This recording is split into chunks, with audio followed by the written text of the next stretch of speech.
So far we've talked primarily about just having the bow go down and then up again, without having to lift or retake the bow.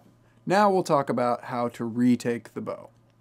Put the bow on the D string and play a down bow.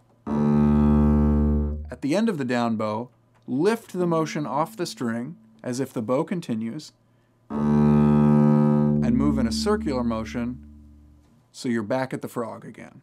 It'll look something like this.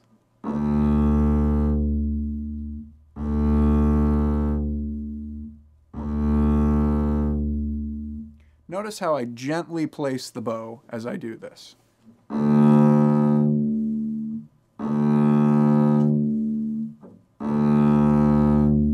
That's to avoid a slamming motion or anything like that. It's a smooth, circular motion. Now let's try playing some rhythms with open strings and lifting the bows.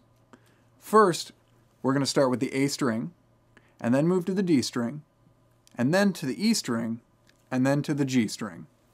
We're going to play quarter, quarter, quarter, quarter note rest, and lift the bow in the quarter note rest to get back to the frog. I'll count us in. 1, 2, 3, 4.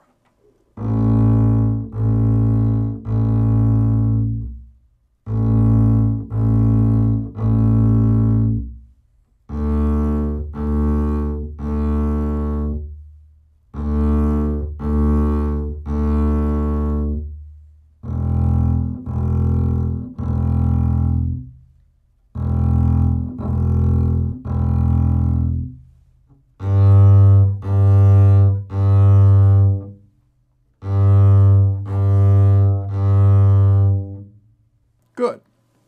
Now let's try to play the tune Shorten and Bread. At the end of bars 2 and 4, we're going to do lifts just like we did. Again, later in the piece where you see the quarter note rest.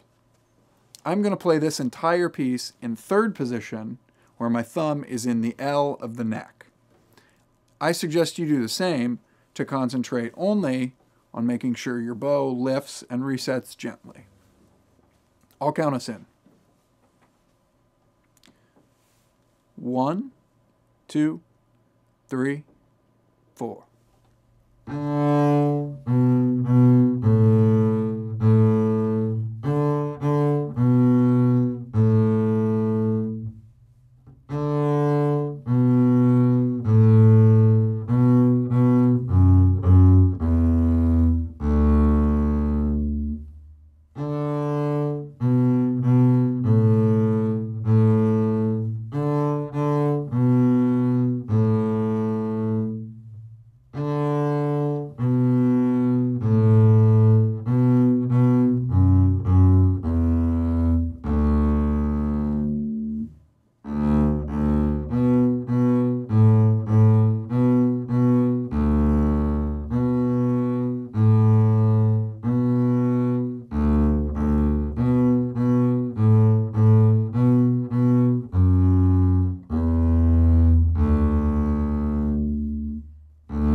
Good. Now we've talked about lifting the bow and resetting it at the frog, all while learning the tune Shorten and Bread.